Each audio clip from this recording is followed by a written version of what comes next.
കൊച്ചി പള്ളുരുത്തിയിൽ സ്വകാര്യ ബാങ്കിംഗ് സ്ഥാപനം വീട് അനധികൃതമായി ജപ്തി എന്നുള്ളതാണ് ആരോപണം. ഇതിനെ തുടർന്ന് 2 കുടുംബങ്ങളാണ് പെരുവഴിയിലായിരിക്കുന്നത്. സജിതയുടെ വീടാണ്. നിങ്ങളുടെ വീടാണോ ഇത്? എന്താണ്? ഞാൻ 1.5 സെന്റ് സ്ഥലമുള്ളൂ. 2017 ലോൺ എടുത്തതാണ്. 10 ലക്ഷം, ആദ്യം 6 ലക്ഷം തന്നു. അത് കഴിഞ്ഞ് മുടങ്ങാണ്ട് അടച്ചപ്പോൾ അവർ 4 ലക്ഷം കൂടി തന്നു. എന്നിട്ട് അത് കൊറോണ ടൈമായപ്പോൾ അത് മുടങ്ങിപ്പോയപ്പോൾ കൊച്ചിനും പാടില്ലാണ്ട് വന്നു. ഇവന് തലച്ചോറിൽ ഇൻഫെക്ഷനായിപ്പോയി. 6 വർഷമായി ഇവളെ ഇട്ടിട്ടും പോയിട്ട്. 2 പിള്ളേര് ഇവളെ ഞാനാണ് നോക്കണത്. അപ്പം അതെല്ലാം കൂടി ആയപ്പോൾ മുടക്ക് വന്നുകൊണ്ട് ഇവന് ഒരു 5-6 മാസം ഹോസ്പിറ്റലായിരുന്നു.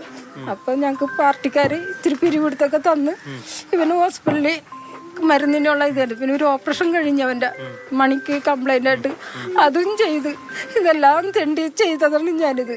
വീട് വെച്ചിട്ട് മുടങ്ങാട് പട്ടിയാണെങ്കിൽ ഞാനിത് അടച്ചു കൊടുത്തു.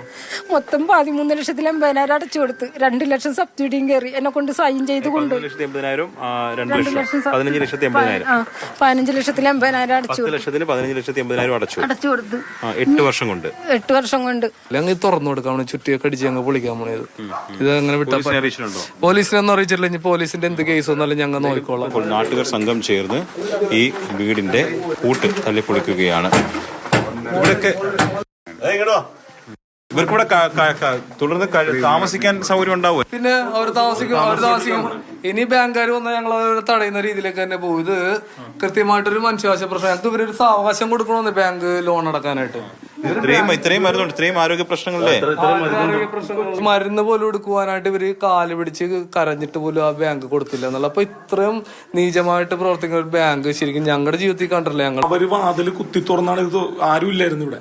വണ്ടി ഇതൊക്കെ ഈ ലോക്ക് കുത്തി തുറന്ന് ഇവര് തുറന്നിട്ടാണ് അവരുടേതായിട്ട് ഈ വീട് കുത്തി തുറന്നതിന് ശേഷമാണ് ബാങ്കുകാർ ഇത് ജപ്തി നടപടിയിലേക്ക് കടന്നതെന്നാണ് നാട്ടുകാർ പറയുന്നത്. അതായത് ഇതിന്റെ പൂട്ടൊക്കെ തല്ലിപ്പൊട്ടിച്ചിട്ടുണ്ട്. ഇത് ബാങ്കുകാരാണ് ചെയ്തത്. ബാങ്കുകാർ പോലീസിന്റെ സാന്നിധ്യത്തിലാണ് ഇത് ചെയ്തിരിക്കുന്നത്. നാളെ പോയി ബാങ്കുമായിട്ട് സംസാരിച്ച് ഇക്കാര്യത്തിൽ ഒരു ഒത്തുതീർപ്പ് ഉണ്ടാക്കുമെന്നുള്ളത് തന്നെയാണ് നാട്ടുകാർ പറയുന്നത്. എന്തായാലും താൽക്കാലികമായിട്ടൊരു ആശ്വാസം അവർക്ക് കൊണ്ടിട്ടുണ്ട്.